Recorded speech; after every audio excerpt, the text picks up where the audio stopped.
Partial Breakaway Podcast with your hosts Nick and Junior and producer Vince, bringing you elite fantasy hockey information to help you win your fantasy leagues and win at life.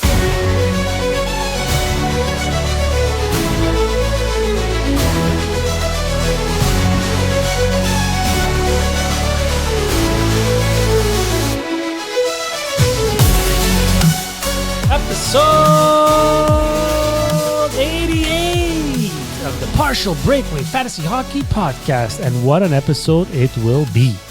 The Eric Lindros of episodes. Did you just take the player I said? Yeah! What a Patrick Kane episode. Did you just take the player? Yeah. The Willie Styles, William Nylander episode. Oh. Was Nick Ash 88 as well? He That's was. Yes, Yep. he was. He was. Yeah. Yeah. Guys, episode 88, it's going to be a banger. And another one. No, banger after banger after banger. Yeah, special guests. Yes, absolutely. Well, this is the key, right? We're a bunch of amateurs, and we are the ECHL of podcasts. But today, we are bringing you a professional. So much of a professional. Is there a doctor in the house? Is there a doctor in the house? I'm a doctor. So much of a professional that he's actually a doctor as well. And In not real just a life. fantasy doctor. Not just a fantasy doctor, but here to prep you for your draft, here to kind of preview what kind of prospects you should be looking at. Dr. Victor Nuno is our guest today later on in this podcast, so I really hope you enjoy that. It's a must listen, by the way. So if you want to skip the blah blah we're about to do and go straight to his interview, at least do that. But that's a must listen. Download, you don't need to listen at all, actually. Yeah. But Victor is indeed Listen, our somebody worth it to listen to. Our suggestions are very simple. So if you have Spotify, you put Spotify on your mom's phone, on your dad's phone, on your grandmother's phone, on your grandfather's phone, and just put download. Partial Breakaway. That's all we ask for. You don't have to listen to us. Just put download. Right? Absolutely. There we go. Like, subscribe, guys. You could find us at Twitter, at Instagram, and at TikTok at Partial Break Pod. I got it right this time. We have a YouTube channel as Barely. well, which next episode 89, is going to be a live reaction to the actual NHL draft. We're going to have a special guest on, which is Mike Batista, because these two losers are leaving me alone Viva l'Italia. during the greatest episode that we have, the biggest episode that we have. Every year we do a live during the draft. Yeah, well, you know what? We're going to ask Victor Nuno about how high class this draft Yeah. is. So I think we picked the right year to go on vacation. Yeah, during good luck the with this draft. I Nick. really hope you guys. I really hope you guys actually call in at 1:00 in the morning when the draft is going on. Are we It starting would with have to the be early time. It would have to be 5 o'clock Italy time to get like 11 o'clock, the end of round one. I'll actually be watching the draft, hopefully. I see. I applaud you, sir. I applaud you. On record. No, Air Canada has Oh, because you're on the plane. Yeah, you're lucky. On the You plane. leave a week later. I Yeah. leave tomorrow, so. All right. Well, let's get it started. Oh, baby. Dogman Rush.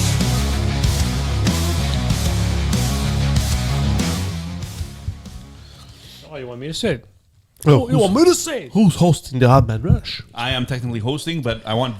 So This this kid to the say Odd Man something. Rush is where we take news and notes and trends of the NHL and turn them into 30-second takes, which, let's be honest, usually lasts 3 minutes.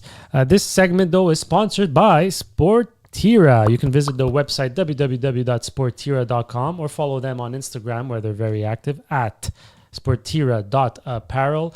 For all your team uniform needs, corporate apparel, personalized items, you call them. You either call them, give them a message, visit their website. You need team uniforms for any sport you play. You want to customize the design, the colors. You want to add logos, names, numbers, you name it. The sky is the limit in sublimation, personalized design. Sportira is your go-to. I can guarantee you that.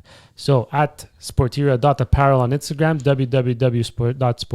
www.sportira.com. Nick, on to you. All right. Well, I'll be hosting the Odd Man Rush today. Guys, the finals are done. Oilers. Oh no. Oh no. Oh no, no, no, no, no. Oilers and Panthers. I don't know what you're saying. I wasn't necessarily cheering for the Oilers, although I was cheering for listener Tasso because he is a good friend and Poor guy. he was a big Oilers fan that was very disappointed. I also cheer for listener Tommy, who I'm not actually sure if he's a listener, but he is one of my wife's very good friends. He's one of the guys that just puts download. on That's right, Spotify. exactly. So he'll never hear me say this, but I feel for them. Guys, we saw an absolutely great Panthers team that suffocates you, forechecks like crazy, and they just play a great game. I don't know. They're one of the best assembled teams in the last 10 years. I think we've said that before on this podcast. And they have the assets to do it again. Like most of these guys are still going to be there. I'm pretty convinced Sam Bennett is staying. I think He Ekblad. pretty much announced it on Twitter. He's staying. Yeah. Wolf on Wall Street. Ekblad might be the odd man out, but they always figure it out, So, but from an Oilers perspective, it's almost that they had nothing left. They didn't have enough left, and the Ryan Nugent-Hopkins broken hand was brutal injury for No them. Hyman? No Hyman. No Hyman. It's two big injuries right at the I end. don't want to. I don't know if it was a message sent or whatever, but for the first time ever, I feel like McDavid is unsettled. You listen to him right after the game, and you listen to him a few days later when before they empty their lockers, and it wasn't I love Edmonton and I want to be here for the rest of my career. It was as long as this team has a winning window and it's right for my family, then I'm okay. Then we'll take it from there. That's. I mean, it's not great. Yes, but McDavid also has to look himself in the mirror and be okay with his boys getting traded because his two boys, are the ones that are bringing this team down. Darnell Nurse and Stuart Skinner. Now, both these guys are still on Edmonton because of McDavid. It's been said. Everybody knows. They're good friends, maybe even best friends. And Edmonton doesn't buy out Darnell Nurse or try to shop him around because of McDavid. So now McDavid has to sit down this offseason and say, if I want to compete against a mammoth of a team like Florida, my two buddies can't be on my team anymore. Well, I'll say one thing. This just goes to show some of those short-term contracts and why players nowadays are opting for shorter-term contracts. Yeah, of course. Because teams, when you sign an 8-year contract, a team could go through a rebuild, it could go through a competitive window and then another rebuild, and you're stuck. You really can't, you don't have much say other than asking for a trade and looking like an ass. So for McDavid, and maybe for Matthews, and maybe for Marner, and maybe for some of the other big names. Matthews already did it. That's what Matthews has already done it. But a 2-3 year window, you say, here's 2-3 years. If you guys continue being a team that's going for it all the time, I'm here. Listen, for us, it's for me, Marner. There's everybody knows the cap is going to be going up now. It's not like it's not when the cap was introduced in the NHL where it was a stable cap. Right now, they know the cap is going up. So there's stories of Marner just taking a 4-year contract. There's stories of McDavid saying, you know what, I'll sign a 2 to 3 year contract. I'll be 32 by then. If the Oilers are not where I want them to be, I can go somewhere else. But to make, Florida was just built for this. The Florida Panthers are... They could legitimately three-peat. They're going to lose Ekblad, but they replace him with Seth Jones in the trade. So you have that. And it's just... Listen, Bobrovsky came, did what he had to do. At $10 million, I know it's expensive, but he came and he did his job. And he shut the door and made his players do whatever it is. So Edmonton has some work, and the West is just getting better and better. Boom. Don't touch my ball. Talking about the West getting better and better, what was the number one thing that we said that Winnipeg needs? A center, second line center. A second line center. Maybe a middle six center, you could say. And Jonathan Taves has gone ahead Not officially. Not officially, but it looks like pretty much officially. July 1st, it'll be July official. 1st is That's going the to be only official. reason it's not. That but- Jonathan Toews will be signing with his hometown, the Winnipeg Jets. Do we think that there is fantasy relevance still left in Jonathan Toews? I think there's fantasy relevance if you're in a deep league dressing a lot of players. But or else, I think what Jonathan Toews brings is experience, pedigree, a winning mentality, and knowing what it takes to win. And I think that's why the Jets signed him. It's a homeboy. He's back home. He's had his issues in the past 4 years, and it seems like I'm so happy that he's back, because Jonathan Toews was never the player to get you the 100 points. But if you needed one player to win your Stanley Cup, he's the one you pick first. He was a great captain. He knew how to rally his players and knew how to make all the players around him better. Yeah, to that point, he's only hit 80 points once in his career. Yeah. So, you got to take it with a little bit of a fantasy look and try to forget the name for a moment and say to yourself, well, if is a 50, 60 point player at the age of 37 years old worth it in my league? But that's what I'm saying. Fantasy wise, I don't think there's any relevance. But for Winnipeg, it's a fantastic signing. I think if there was one team that he could have went to that would have made him fantasy relevant, it's the Winnipeg Jets. Because Nemesnikov is their number 2 center. So he can, if he's healthy, and Toews we know, he can fight for that number 2 center spot. And Adam Lowry is going to miss the beginning of the season. So he's automatically the number 3 center on this team for sure. So you're saying opportunity. Opportunity will make him somewhat relevant, at least to start the season, because I see an opportunity for him to be on power play 1. Scheifele, Velarde, Connor, you add Morrissey, and then it's between Perfetti and Toews. Can he have a Monahan type season? That would be interesting. Maybe That would be 60 interesting. points, maybe around there. Not Monahan this year. This year he was point per game before he got hurt, but Well, look, we'll see what else Winnipeg does. But if things Monahan stay can as is, We'll see. Toews could be at least somewhat relevant. I mean, especially in cap leagues, he's not making a great. His contract is less than $2 million. who, Toews? Yeah. We don't know yet. He hasn't officially signed, Junior. Oh, because there was someone had put it out. There was a very bonus heavy. Yeah, I think So it's, the it's AAV was like a 2 or less than 2. Every 10 games, I think it was like he got a bonus. But Yeah, don't, I think it was like 2.75 or 2.25 or don't something. be TMZ Junior. Shut up. Anyways, no, it's legit. Anyways, I'll get it, but whatever. Yeah, no, In a but- cap league, I think as a depth player, it's legit. all right, talking about another depth player, but a team filled with depth players. Yeah, second liners. No, that's what we call them, the second liner team. Maybe not even, maybe third liners. A team filled with third liners. But Seattle has gone out and traded for Dallas's Mason Marchment. So Mason Marchment, okay, you want to give an update on I was Toews? just whenever you were Go- ready, go you for could it, have go said for it. Okay, so the Taves Let's finish the Taves contract, according to Elliot Friedman, base salary $2 million. I don't trust Elliot.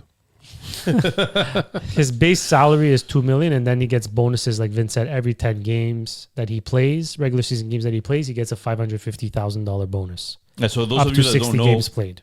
those of you that don't know, it's bonuses basically don't count against the cap hit this year necessarily, but they count for the next year's They cap carry hit. over. So they carry over. And he's got a bunch of playoff bonuses as well. Okay, so Mason Marchment, back to Mason Marchment, traded for a third and a fourth to Seattle, the team with a bunch of Mason Marchments, because they technically need scoring. Can Mason Marchment be that scoring presence for them?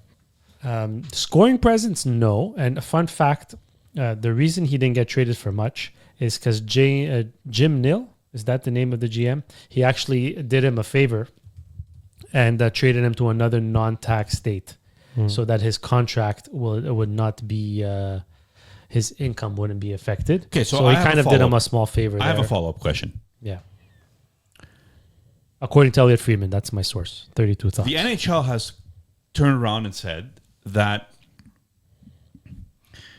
it's not an issue. There is no cap problem. There's no problem with the CBA. There's no problem with these provinces or states that have no taxes. Okay? It's not an advantage to them. However, we have players legitimately coming out and stating that I prefer to go to a place that is no tax. How much of this is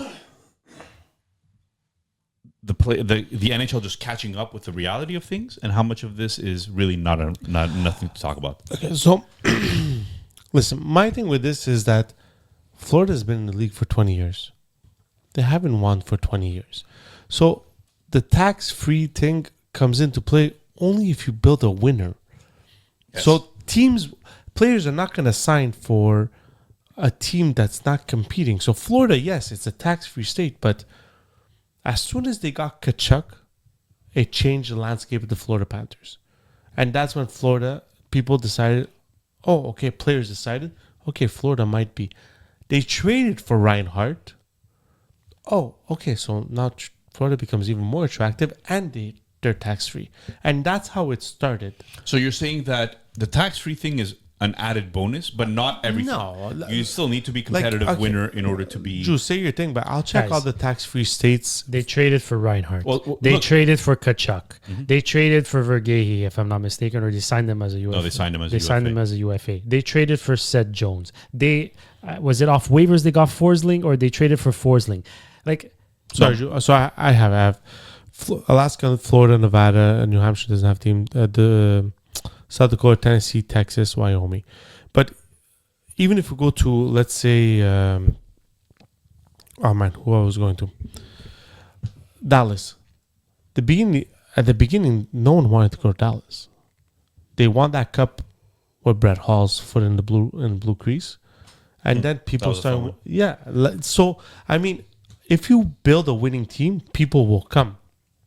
yeah, build it and they will come. Tampa Bay, Kucherov, drafted. Vasilevsky, drafted. Hedman, drafted. Stamkos, drafted. Like, this whole tax-free thing, I think, is getting blown out of proportion. It's becoming an excuse for other teams.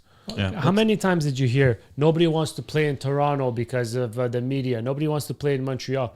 Nobody wants to play in Toronto, but Tavares, he's from Toronto, but he still signed a huge lucrative deal to stay there. Because why? Because they had a freaking core that was worth going to play with. So if Montreal builds a winning team, players will want to sign in Montreal. Exactly. Are you crazy? I Come think on. that's the number one factor. I think being a winner is the number one reason people will be attracted to you. And then there's other things that come into play that might help the situation.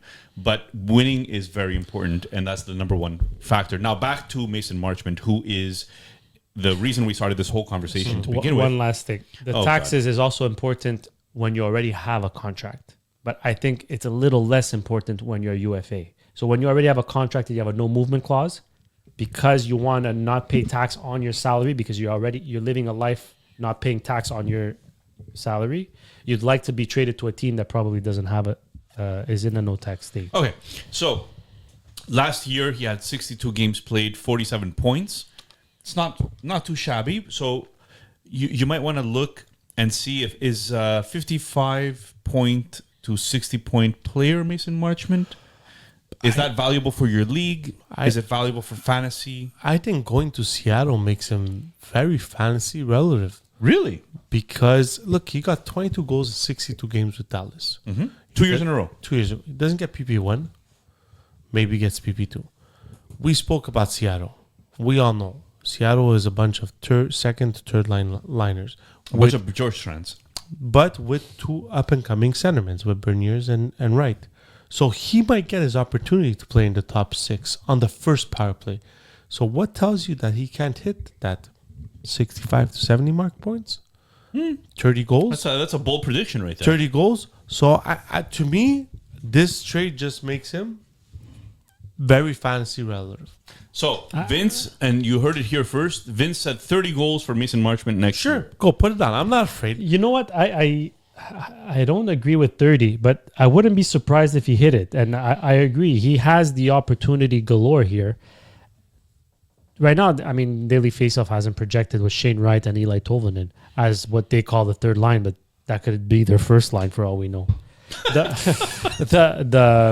one thing I'll say, the caveat, well, not the caveat, but what I'll say is on behalf of the Dallas Stars is now I am more intrigued about Maverick Bork because he also signed a 1 year $950,000 extension. He should see top 6 minutes. Wow, what a great segue. We didn't even put Maverick Bork That's why I on the... said it. Yeah, you're so smart. It's beautiful.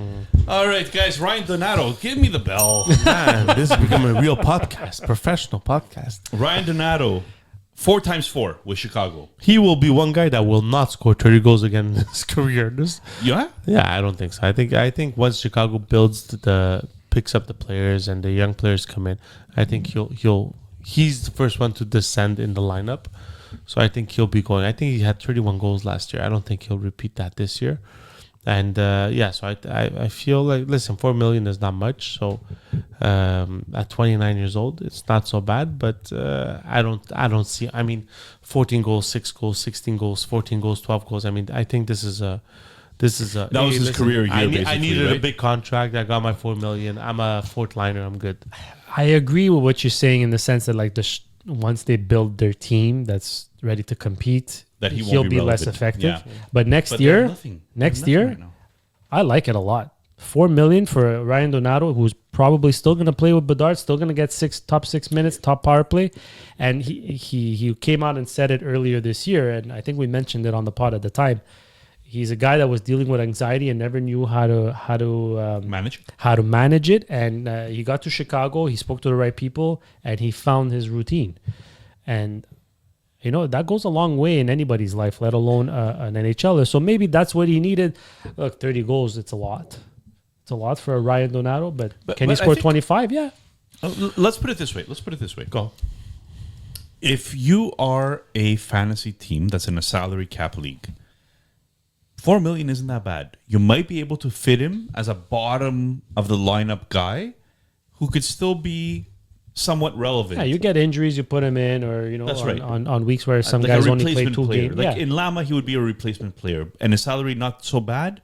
Maybe it's somebody you put at the bottom of your lineup.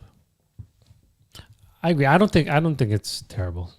I mean, for Chicago, I love it. For Chicago, I absolutely love it. Yeah, but we're talking fantasy. But fantasy, I think it's still good for the first half. The year before Donato scored 31 years last year. Who was the other 31 guy? goals. 31 goals. Sorry, 31 goals. The year before that, who was the big player that had scored so many goals that played with Bedard? Kurashev. Okay, what happened to Kurashev this year? They're not the same. They're not the same player. But So you're you right. think- You're What do you mean they're not onto the same something. player? No, I Kurashev mean, is more of a finesse guy. I'm not Donato's saying- an all-around I'm not guy. saying, but I'm just But saying. yeah, I get it. Yes, Just trying to went I down, see the right? risk. I see And the now risk. you've got an Oliver Moore in your depth charts. You've got Frank Nazar, who only came at the end of the year last year, who started picking up the PP1. So to me, I think, listen, if you have Donato, you trade him for King's ransom. Go ahead. I was just going to say, how about this scenario, right? You are a bottom-feeding team. You know you're rebuilding. You sign Ryan Donato at a 1 year, $4 million contract, or you draft him Fantasy-wise, you're fantasy, pure fantasy. You take Donato at his $4 million. You wait till trade deadline. And if you see that he produces the 25 whatever goals, you sell him to a contender that gets some injuries. Listen, Kershaw just talked 54 points in 75 games the year before that, and then 14 points in 51 games. So to me, I'd stay clear of Donato. It's not a guy I would draft. Okay. Or pick up in That's free fair. agency. That's fair. Guys, let's move on. Bam. JJ Peterka, we spoke about him last week, but we're going to speak about him again this week. He's becoming the because new Marner. This guy. He's becoming the new Marner. And you know what? I own him, so I kind of want your opinion on it so that way You should trade him to Calgary Thoroughbreds in loose pucks Yeah, I don't know for about about that. a 3rd round pick. So JJ Peterka not selected to the Germany team, but you have a theory on this, Junior. Do you mind explaining? It's not my theory, to tell you the truth. It's Elliot Friedman explained that it's a possible theory, basically saying that any international play has to come with insurance. And usually that's the biggest thing they negotiate between the NHL and the IIHF. It's all about insurance. Who's responsible for the insurance of the players if they were to get hurt and miss NHL time? And seeing as he is without a contract, no one is willing to cover that insurance. And look, we all know he will have a contract to start the year, but because they're only announcing 6 and they know he's inevitably going to be on the German team once he does have a contract, they just, to play it really safe, they didn't select him in the top 6 players.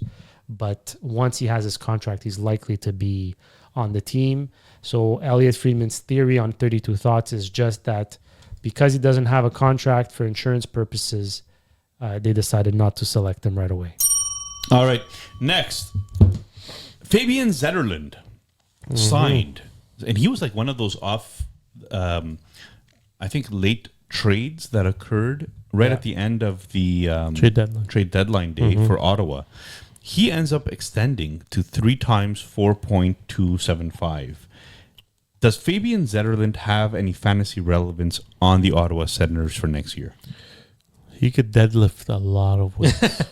He sure can. Yeah. There was a Twitter video where he deadlifted like a lot of like it hurt my stomach on how much he deadlifted. But You lift, bro. yeah, You no, lift, bro? But Chest, listen, bro, chest. Zetterlund was a player who played with San Jose, had his opportunity, came out of the gates really hot. Yeah. 17 goals, 19 assists with San Jose, 36 points in 64 games. But it seems with Ottawa, he slowed down a bit. 2 goals, 3 assists, and 5 points in 20 games. So it all depends where Ottawa's going. Are they re-signing Giroux? Are they signing, so I don't know where his place is right now with the Ottawa Senators. So fantasy relevance right now, I don't think so. A waiver pickup maybe, yes, because he's seen that he can score. He has that touch to score, Like a watch list type player. but will he get the opportunity in Ottawa? So that's the big question. Very similar to Donato. Very similar to Donato. Just he has more of a track record of being semi-productive. Anytime you go to a new team, especially at the deadline, I feel like it's a bit rocky. And especially on a team that's like contending. So like you don't know where you fit in and they're trying to put you in different places. So if I had to choose between Zetterlund and Donato, I think I would actually select Zetterlund as a depth option over Donato. All right. Moving on. Nick Kyprios on the radio mentioned that he believes, it's already done, he believes, Brock Besser to the Minnesota Wild. He is a Minnesota player, or he played Duluth? Did he play with I Minnesota? think he played with Minnesota Duluth. What are our thoughts, Vince? I'll start with you on where he fits in with Minnesota. Is that going to be good or bad for him and playing for his hometown team, Minnesota Wild? I never thought we would stoop this low to be TMZ podcast. I know, but I own him, so I want to know. Listen, if he goes Tell us to about you and your It is team. about, it's my podcast. if he goes, It's our podcast. listen, if he goes You to know what, you're on your own Minnesota, for the next 3 weeks. So if it could be yours. If he goes to Minnesota, I mean, he'll be playing with players like Kaprizov and Bolte. The one problem in Minnesota, who's going to be the centerman? If they're bringing him in, that means, to me, Marco Rossi is on his way out. So if Marco Rossi is on his way out, the 2 centermen that are left are Ekman-Larsson and Hartman. So I don't know if there's another move there for Minnesota to pick up at least one centerman. But There's a lot of teams that need a center. yeah, so it's exactly. going to be a competitive So- market. And But I think it's a good move for him. I think playing with players, playing on the first ballot with Kaprizov, it could never go wrong. But it's just who's that centerman? I'm just in happy Minnesota? he's leaving the shit show that is the Vancouver Canucks. And guys, I mentioned this very, very cleanly. I love the Vancouver Canucks. I've grown up not cheering for them because the Habs were my team, but they were always my Western Conference favorite team. And my cousin's a big Vancouver Canuck fan. You just like heartbreak, eh? Yeah, but And disappointment? I'm a Las Vegas Raider fan. So, what do we think about Besser when it comes to Minnesota? Do you think he'll be more productive, less productive, as productive? And I think- what is he signing to? I think people need to understand Brock Besser is like a 65-point player, 35 to 40 goals. Like if you're thinking he's an 80 point per game player, you're out of the you're in left field. Like, in my opinion, he's 35. 40, I think, is a 70 stretch. He's done it once. He's paced for it once, but or twice. But to me, he's like a 60, 65-point player, 35 goals. That makes the most sense. But like I said last week, no one's going to like the contract he's going to sign. It's going to be like $9 million. And nobody's going to like that. Minnesota's getting Might even be 10. They just got out of the Parisi and Suter contract, and now they're bringing one in. And to your point but on Rossi, if they trade Rossi, one's they need a producing. center. If they trade Rossi, guys, they need a center in return. Even if it's not fully a number one center, you try to get at least a second line center with more. But how do you trade Rossi and not have a center coming in? We'll see. This We'll is see weird. what their plan is. Very Look, strange. Bill Guerin, I'm pretty sure has a plan. Doesn't we'll mean see it's a what it good is. one. Well, we'll see. Marco D'Amico from RG Media has stated that he's hearing lots of talk about Ravenberger and Ivankovic going in the first round of this year's draft. And if I'm not mistaken, our mock draft 1.0 had both of these goalies going in the first round. Did you know something that we didn't, Vince? Definitely. No, listen, I went with needs, and this draft is very weak. And we'll ask actually the fantasy doctor about what he feels about this draft and specifically about these two players. And I just feel that there's some teams that have too many draft picks in the first round that it's very tempting to just take a flyer on one of these two goalies, even though their stats don't prove that they should be a first round pick. So it'll be very interesting to me. And like I said, we'll ask the expert after The actual professional. The doctor. and see exactly what he thinks about it. We should have had him in our surgeonizing segment as a doctor. If I Anyways, could have him every day, I would Are love we- to have are him we on still this podcast talking- and okay. replace both of you. for those of you listening shots that fired. probably didn't get to it yet, what Vince and Nick are referring to is that Vince, I believe, mocked Joshua Ravensbergen to Columbus at 20. He did both. And Ivankovic Vince to also, Philly. Jack Ivankovic at Nashville at 26. Oh, Nashville. So there's a sneak peek to episode 86, our mock draft. If you haven't tuned in yet, by all means, go tune in. That was a fun episode. It was an absolutely fun episode. All right. Moving on to... A little commercial break. it was fun, guys.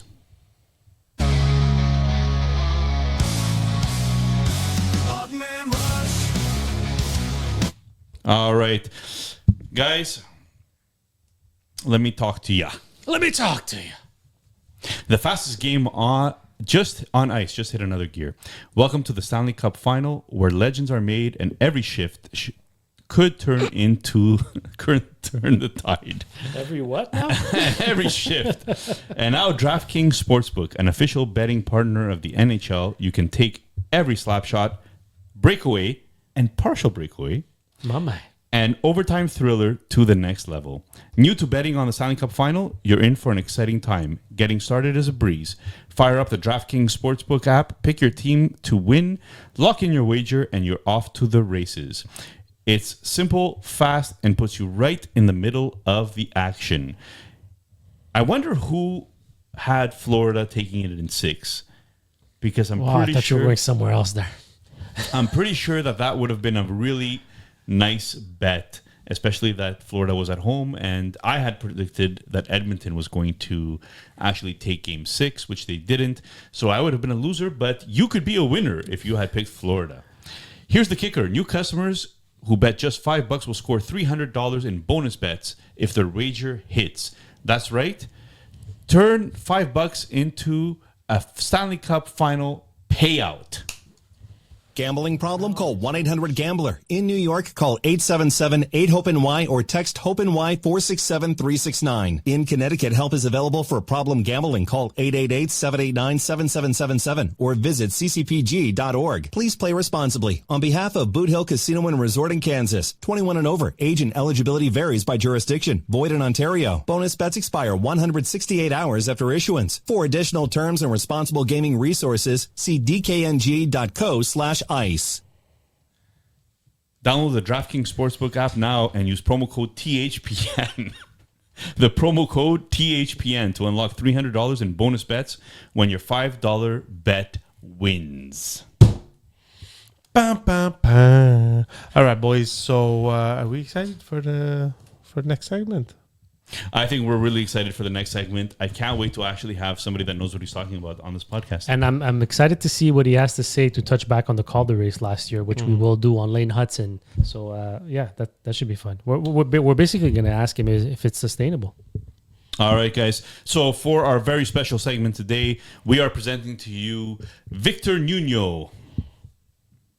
Our guest is a fantasy doctor, host of Fantasy Hockey Life podcast, editor at Dobber Prospects, first two-time guest on the Partial Breakaway podcast from Santa Cruz, California, Dr. Victor Nuno.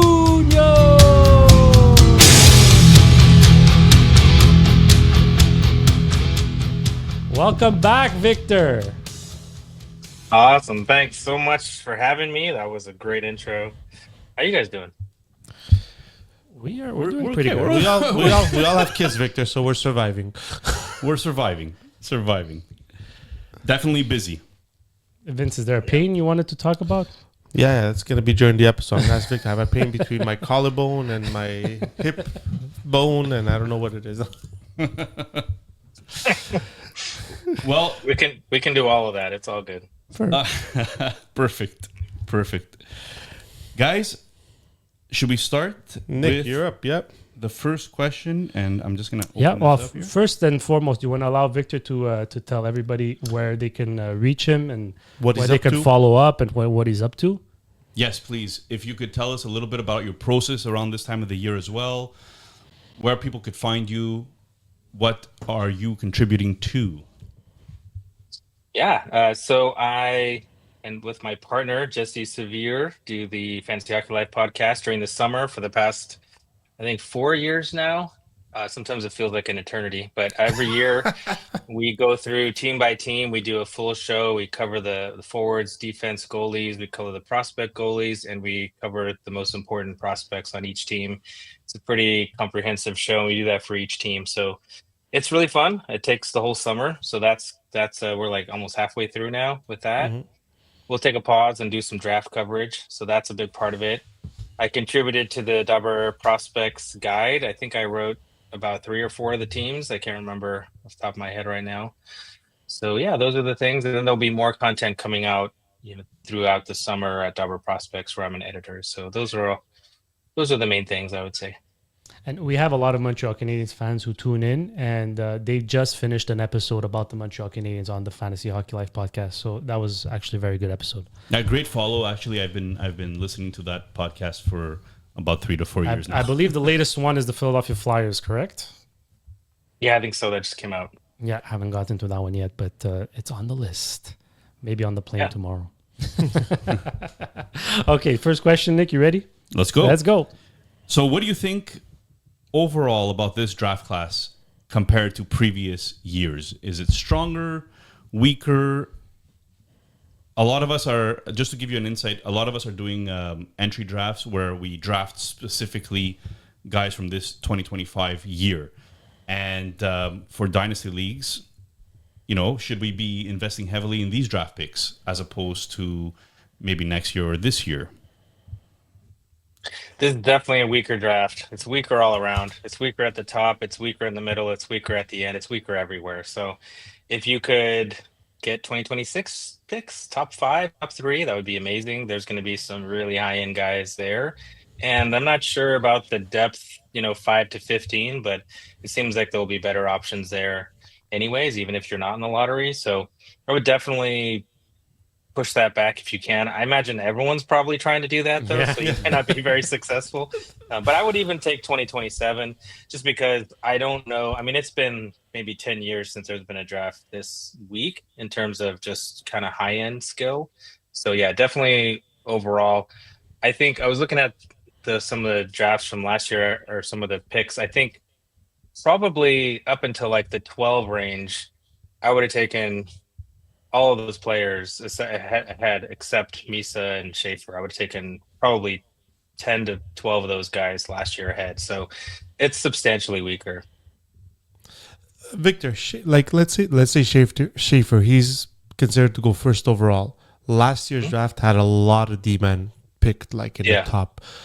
Would he have been picked ahead of any of those D-men, in your opinion, or is he like after all those? Like, let's say I think it was Buyam was the last one to get. Yeah, it was Levshunov, Parek, and then Buyam and Dickinson, I believe.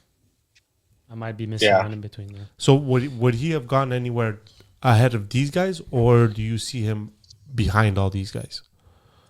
Yeah, maybe a couple of them. First of all, that order was wrong, the way that they were drafted. But we don't need to get into that. It wasn't the way you wrote it, so it was wrong definitely. Buyam should not have been the last of the six that went, in my opinion. Tell me about it. But no, I think that I definitely would have taken Buyam, Parek for sure ahead of Schaefer, at least for fantasy. Now, if you're talking all around, that might be a different discussion, because I think Schaefer is probably just as good as any of those guys all around in terms of just a cornerstone of your defense core for years to come. That's probably not too much different, but in terms of fantasy, I would 100% take, Buyam, Parek, and Those looking Leshunov? down the list here, probably for fantasy, probably Levshunov, Dickinson. Yakimchuk still kind of scares me, but probably him as well. Yeah. So yeah, probably like pretty much all of them for fantasy, actually, which is funny because we're talking about then who beyond Schaefer is like good for fantasy for defenseman, and I'm just like, like nobody. Nobody. Answers my question. That's a very good question, actually. So any personal favorites in this particular draft for you, or other than the usual, like Any favorites in general? Yeah, well, so one of the things that I like to do at Fantasy Hockey Life and the website that we have is looking at BASH, block shots and hits. And so you have guys that have pretty high points upside, but when you have a high peripheral floor for fantasy, that gives you a lot of wiggle room in terms of how long you can hold on to the prospect, how long you can kind of give them, and what kind of early value they return. And so there's three guys that really stick out to me, because I have this table where you can look at BASH per 60, and it's important to do it per 60 because some guys play, in junior 26 minutes a night, and it racks up a lot more. So you have to look at the per 60 numbers. And so if you look at the three guys that have high BASH per 60 and points per 60 based on a PNH and NHLE equivalency, there's three guys: Brady Martin, Justin Carbonneau, and Carter Bear. Those three, I think, have a rare combination of high peripheral floor and high points upside. And that's the kind of swings you want to take, which is perfect because those guys are probably going to go in the 5 to 15 range or something like that, maybe 5 to 10 range. And you might end up with one of the top three players in that draft. I don't know which one right now, but I think that one of those three is probably going to be a pretty significant asset, and you're going to get him later, and that's great. Yeah, we had an episode last week where we spoke about the prospects, and we used the Elite Prospects Guide as a reference, and all the fantasy traits that you would look for. We saw like guys like Justin Carbonneau coming up multiple times, and we were kind of like, oh wow, so that's a guy that could go early in fantasy drafts.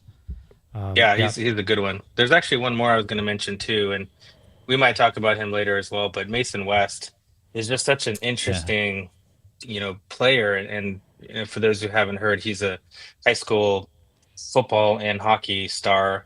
Last year with his high school won the state championship, and he played some USHL time, which I think was really helpful to see.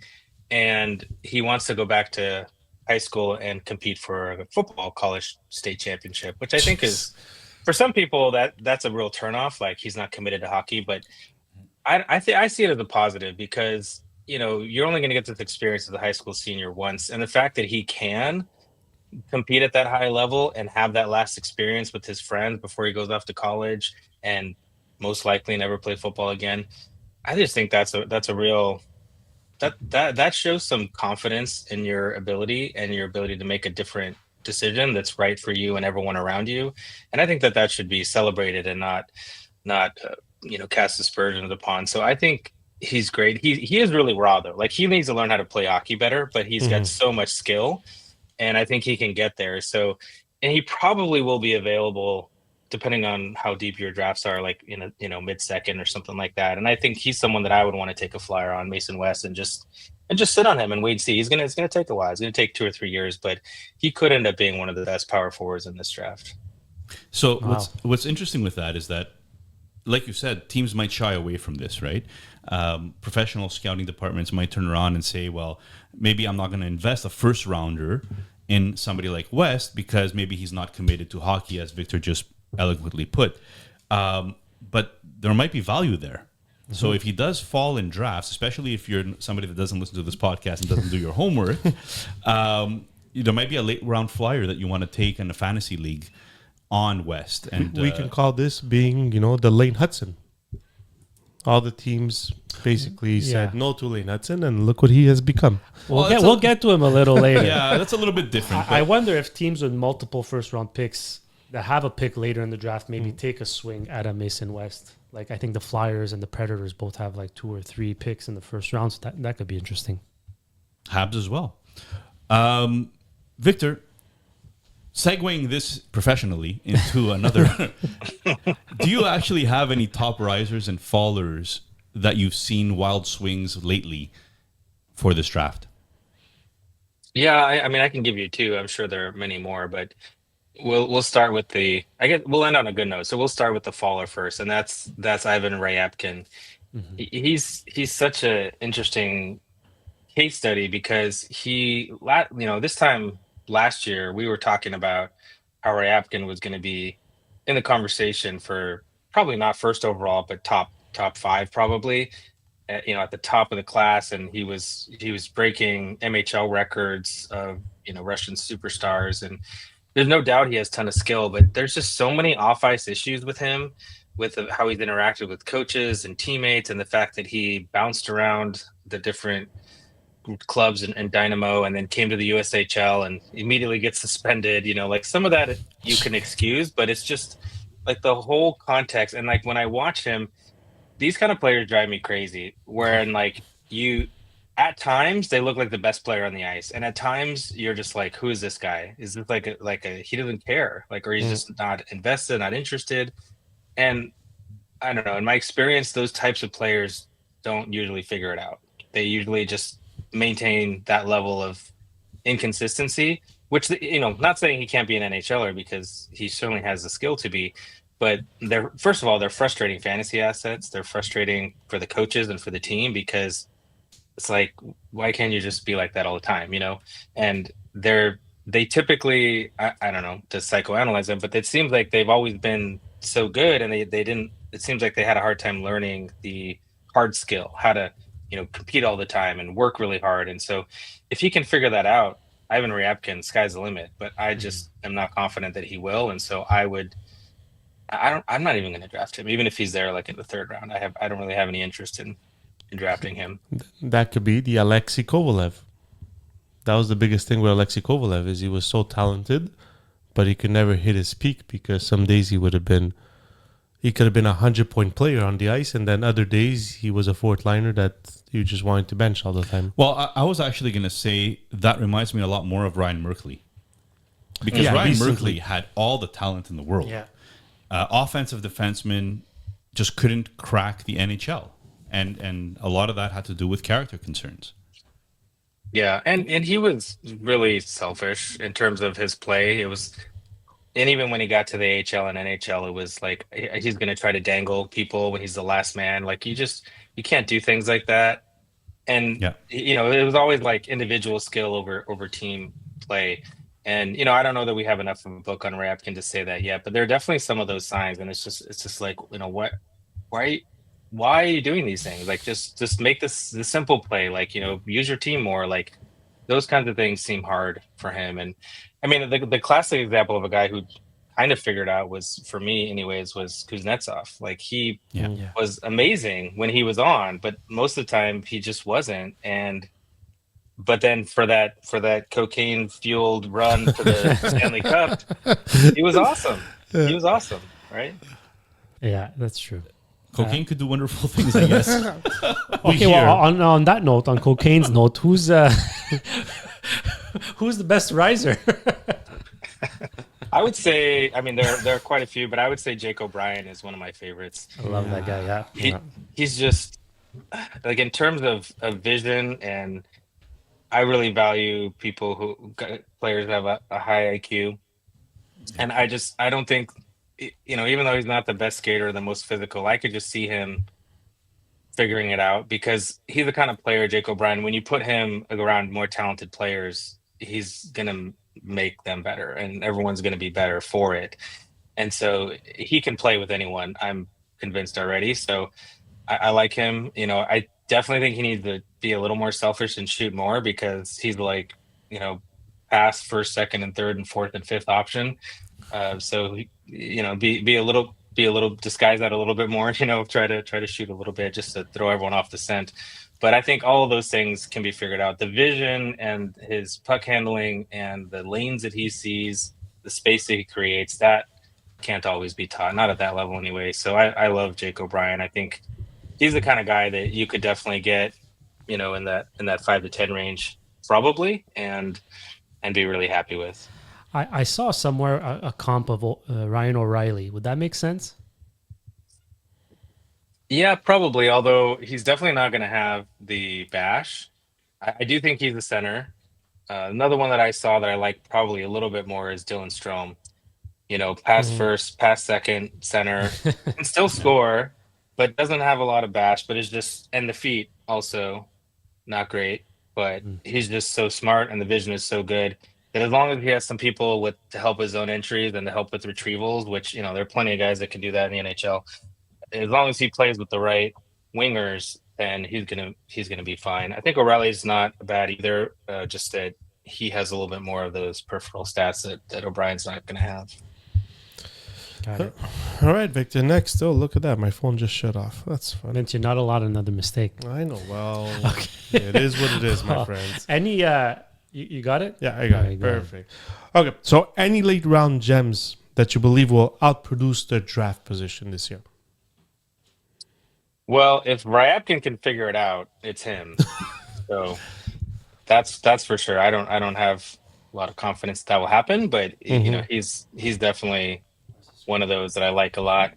I think that there's some of these smaller guys that are they going to be able to figure it out, like Cameron Schmidt, LJ Mooney. Like, I think some of those guys that are going to have the deck stacked against them just because of their size, but they're super skilled and will probably fall to the middle rounds just because of those factors. And so I could see them figuring it out. Benak is another one.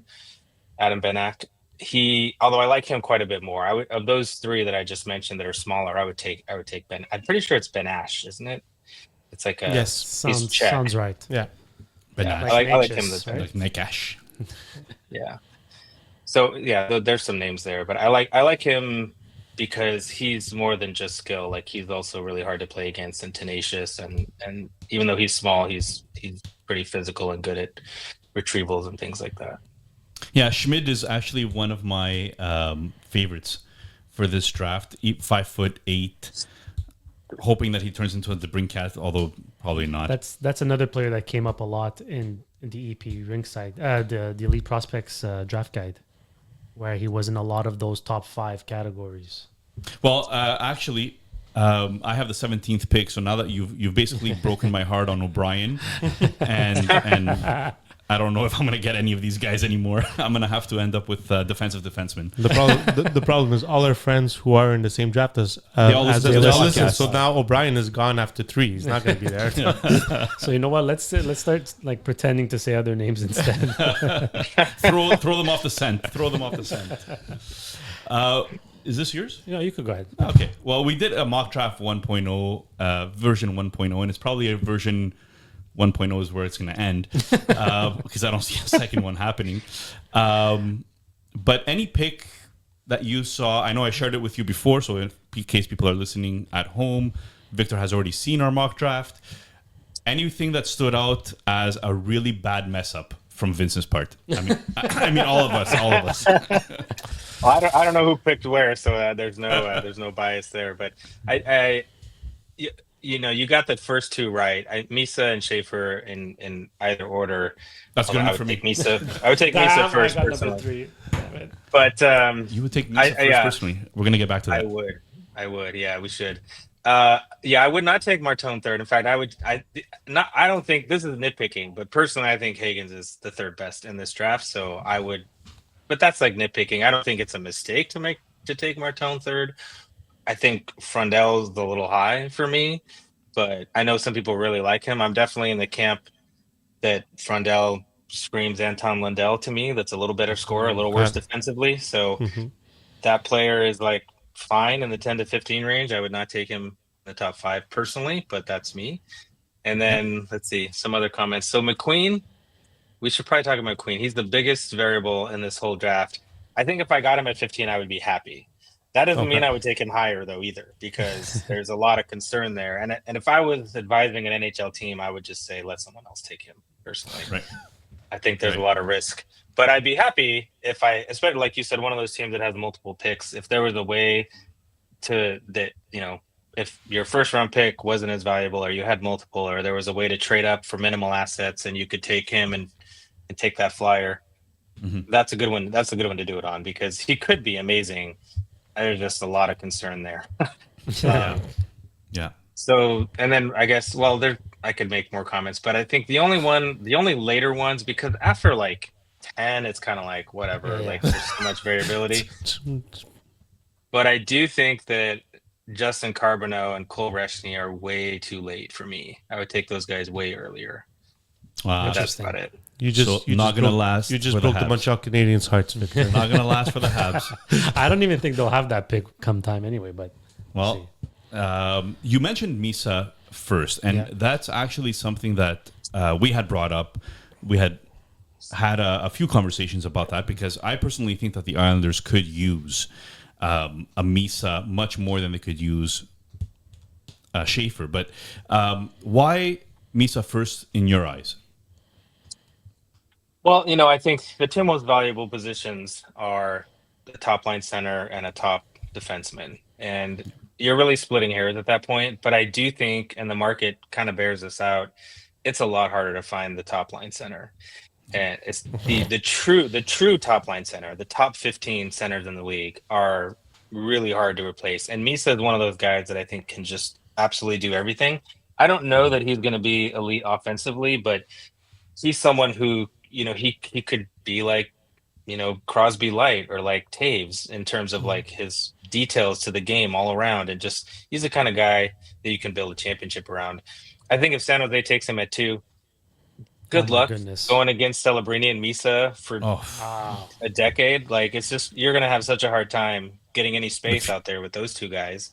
So it kind of depends on the organization. I mean, the Islanders need everything. So, they really they need both of them. But I do think them specifically too, like they need Misa more than they need Schaefer. They have several good defensemen. None of them are as good as him, of course, but they don't have anyone anywhere near what Misa could bring in terms of a pivot. Barzal's good, but he's definitely more offensive, and he needs players to play with. And they don't really have anyone else coming in. Brock Nelson's gone, and like, who do they have to play down the middle? JG Pajot is a perfectly fine bottom 6 center, but and their pipeline's horrible. So where are they going to find this guys?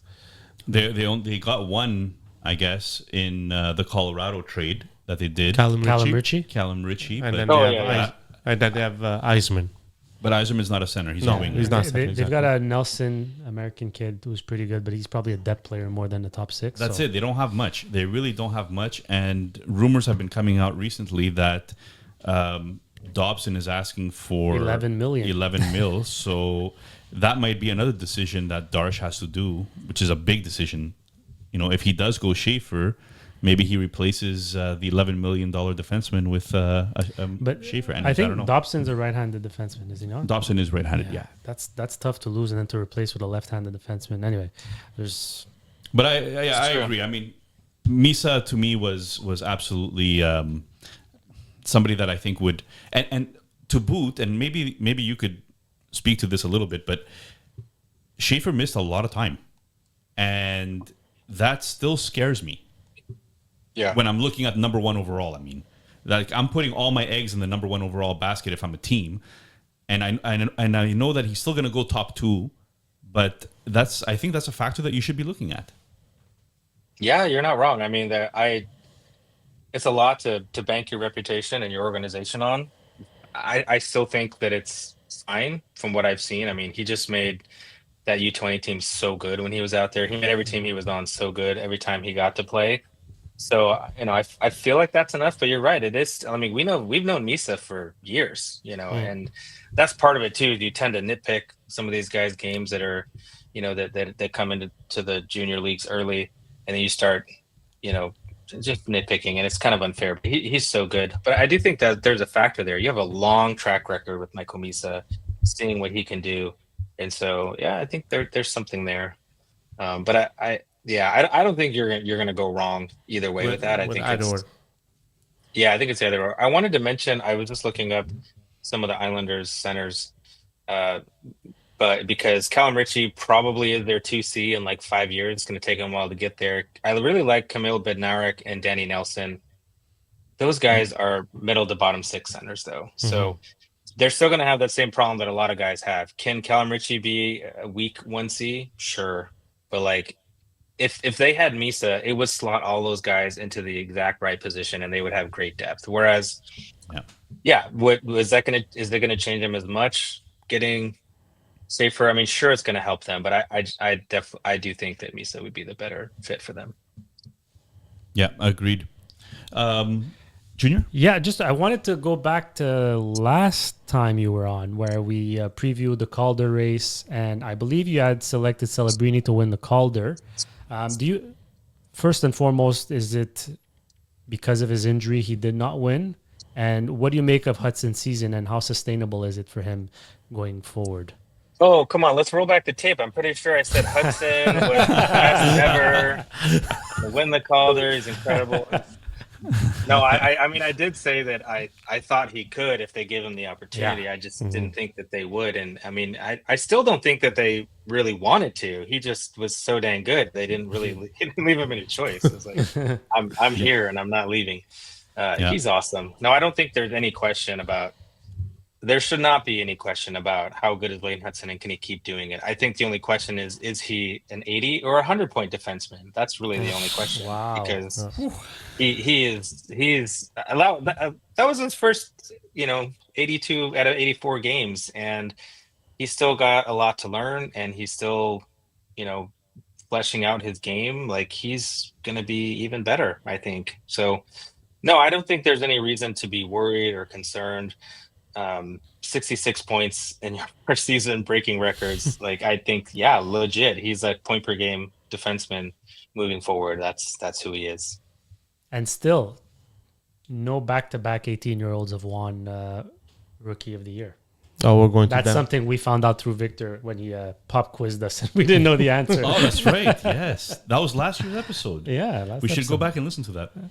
Well, I did. That's how I you did. I had Lane Hudson at 35 points, so I think we could avoid that episode. Yeah, that's right. You predicted Lane Hudson at 35 points. Maximum, I I said. had him at 50, and I'll take that win. Yeah, I had many losses this year, but I'll take that win. I just didn't say anything. Victor, we have a listener mailbag. Because time for anytime that we have you on, we throw it out to our listeners and we ask them, would you be willing to ask a question? So if you do have time, let's go ahead and ask some of these questions. I'll explain to you why I'm laughing later. Listener Daniel Pata, big Pens fan here, just wanted to have your thoughts on Crosby. Will he move to chase another cup, or his preference to retire a Penguin? Well, I wish I had Crosby's phone number and I could just ask him. I don't. But the next best thing, we had Josh Yeo on of The Athletic, and we talked to him about Crosby, and he said he'd be shocked if Crosby left based on what he has heard. Yeah. And I think that, I think that's probably true. Every indication I've seen is that Crosby really wants to be there, wants to retire a Penguin. I know he wants the team to be better, though, and can Dubas actually deliver on that. I think it's a really tall order where their organization is and what assets they have. I think he's going to try. And I think as long as Crosby's on that team, even into his 40s, they're going to be somewhat competitive. I personally wish he would go somewhere else and see what he could do, because I just think he's so good still. And you put him on, I know there are talks of Colorado, like how amazing would that have been, right? Have him and McKinnon be the top two centers, like that would be amazing. So I wish he would. I don't think he will, just because he's going to try to do everything he can to best represent Pittsburgh. So that's what I expect. I just had a vision of Makar, McKinnon, Crosby. You had it at Four Nations. Four almost. Nations, that's what it was with McDavid. Yeah, that worked out pretty well. Yeah, that turned out really well. Yeah, really well. You want to do the next listener question? Sure. And it's not the same anonymous as 32 Thoughts. No. We're not that popular. we'll get that out of the way. But at anonymous, Jimmy Snuggerud had a great entry to the NHL with St. Louis. What's his ceiling, and can he be a productive top six forward? Definitely. I mean, I think that the sky is almost the limit for him. I think he actually has top line upside for Jimmy Snuggerud. Upside. I don't know that that's as like where he's actually gonna round out to be. I think that most realistically, he's a top six winger. He's highly effective. Some of the things he was doing in the playoffs was a little much. I think he needs to learn to dial some of those moves down a little bit. But he's got the confidence, he's got the swagger, and he's got the skill. I think that it's very, very likely he's going to be a top six player, at worst middle six, but definitely a second liner and upside for more. I think St. Louis should be very happy. I think it was good for him to go back for the extra season and just dominate NCAA competition. So I think that they should be very excited about Snuggerud. And the reason I was laughing before is because at Anonymous is actually me, because I own Jimmy. Oh my gosh. I just really had to throw it in there. I wanted Victor's opinion. So, wow, you're the Kevin. See, unlike 32 Thoughts, I come out and say, You're exactly. the Kevin Durant of this podcast with all your burner accounts. Jeez. One more question from the listeners, Victor. At Jim324, how much movement or trades do you expect this year compared to others? Lots of rumors every year, not always a lot of movement. Do you expect like big names to be traded in the off season? I mean, there's obviously on the island there was Barzal at some point, Dobson's names that came up. Do you see any big names being like traded in the off season and draft? We should mention the draft as well. Yeah. I mean, I think that we always hear about moving up and down in the draft, which tends not to happen. I do think that this year, because it's such a meh draft, but some people have their hearts set on certain players, that we might actually see more of that.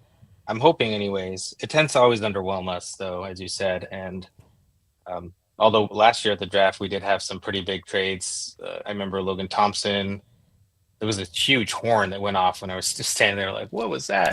And it's like, oh, Logan Thompson's been traded and the Sergachev trade. So there were some pretty big names. I think that we might see a little more of that, especially with the cap going up. I think that there might be a little bit more of those kinds of things. It's hard to say, because a lot of things swirl, and then it only takes them actually saying yes for it to happen, but it's more likely that nothing will happen and we'll just be waiting. So that's what I expect, that we'll be underwhelmed, but I'm really hoping for a little more activity, because that's fun. And a lot of times it depends on who's available when certain teams pick, right? And if the guy they want is there, then they don't trade the pick and so on. So. Well, for me, I'm really, really hoping that there's action, because I'm doing a 3-hour live without these two. So hopefully everybody catches our live reaction to the draft. Victor, I have a question for me about this year's draft, because it's not on the list. I'm one of those GMs that likes to hoard goaltenders because of where they go. So in this year's draft, there's not much talk about goaltenders, but there's a lot of teams that need a goaltender that have like 3 picks in the first round. Do you see any of these teams using one of those picks to take a flyby on, like, I think there's 2 goaltenders in this year's draft which are okay, or do you see them just falling into the second or third round? Because I Someone- mean, there's. Go ahead. Oh, sorry. No, go ahead. The teams I'm talking about, there's like Columbus, who's always looking for a goalie. Philly's looking for a goalie. So do you see any of these teams, like you said, because after pick 10, let's say it's basically put your hand in the hat and pick whatever player you want. Do you feel like it's going to happen that one of these are just going to try their luck on one of these goalies? I think it's definitely going to happen. I think it definitely should not happen, but it's going to happen because these teams they just can't help themselves. It's like when they see a big, rangy mobile defenseman or a guy that they think can be their, third line center in the, end of the first round. They just can't help themselves, and they're gonna do it. Probably more than one team is gonna do it, and that's definitely a mistake because though I don't necessarily agree with it, I could see Ravensburger going towards the end of the first. But most of these other guys, I think there are just a lot of questions. And I mean, even with Ravensburger, I'm not the kind of guy that I ever advocate taking goalie that early. And I think we've seen plenty of evidence that especially some of these overage goalies that, pass through the draft and get signed the following year do just as well or better than a lot of those guys that got drafted. So I think that it'd be a mistake, but somebody's definitely going to do it, and probably more than one. And I would personally, if I were you, I would not do that. I would try to. There's nothing wrong with boarding goalies, but I don't think doing it at the draft is the right place for it. I think that you should try to get some of the guys that you already have a year or two track record, or some of these guys who get signed and come over afterwards, or overagers that you've seen a little bit more from. Those are the guys, especially the Euro goalies, that often don't get enough playing time to really get noticed until they're 19, 20, and then those are the ones that I tend to try to find, and I think that tends to work out a little bit better. It's very rare. Like, how many times do you see a guy drafted at 18 and then become a star when he's 24 or whatever? Yeah. Like, it's so rare. Yeah. And don't draft a goalie without hearing Kat Silverman's take on it. Was it her instincts? I should say. Yeah, Cat's instincts. Cat's instincts. And to your point, a lot of fantasy hockey leagues, if you're drafting a goalie, you're talking about somebody that's probably not going to join your actual live team until they're 24. So we're talking maybe 6 years away, 7 years away, depending in some cases. So wasting a first rounder or wasting a top 20 pick, let's say, on a goalie, like Victor adequately said, you could grab some of these guys on free agency when they actually pop up later on. Victor, I think that's it. That's it for us. I'm done. That's it for us. Thank you very much. Where can fans find your work? I know you mentioned it at the beginning. Let's remind them. I like reminding people because you come on here and we're hoping to expose your work and have people actually follow you after this. Yeah, I appreciate that. So I'm still on Twitter X at Victor Nuno 12, VICTORNUNO 12. I sometimes post on Blue Sky at the #1 Victor. So you could do that, and check out Fantasy Hockey Life, Apple Podcasts, anywhere you get your podcasts is a good place to check that out. And yeah, we'll probably be doing more feature articles and writing at Dobber Prospects once my life gets a little less crazy, which will hopefully happen in the next month or so. Well, there's one final question. We need the whiteboard. Oh, yes. Good job. we Thank you can't- for reminding us. Okay, so we all have a pick for Marner's future destination. And every Oh, guest yeah. that comes on the podcast. And we had Ryan from Starcastic Remarks, which is a Dallas Stars podcast, come on, and he chose Anaheim. Do you have a guess? I would say an educated guess, but there's no educated guess. Nobody knows. What's your guess? I don't if you had know. to? Yeah, I have no idea. I definitely think it's going to be the West Coast because it's so much calmer and quieter, and I think he's going to want that. I guess Vegas isn't really coast, but And not really quiet either. Well, it's certainly quieter than Toronto. That's for sure. In terms of hockey media coverage, Yes. I think it's actually going to be Vegas. I don't know how they're going to do it, but they're going to find a way to do it. Well, there's talks of trading William Karlsson and Nick Hague. They're working on something. They always do something, so They find room somehow. It's a good guess. Yeah. Yeah, Excellent. they do. I see, and this just makes me right. Whether it's right or wrong, Victor said that's it, so I'm right. There you go. I like that. Dobber will not sign you, Nick. Stop trying to get signed by That's Dobber, okay. please. He couldn't afford me. Thanks for coming on, Victor, and we'll do this again soon. I hope. Hopefully it becomes an annual tradition. So far it has been. So we really appreciate you coming on, taking time out of your busy schedule to come on and provide some fantasy insight for our listeners, because God knows they don't get it from us. So Anytime, thanks again, guys. Victor. Happy to. Thank you. Thank you.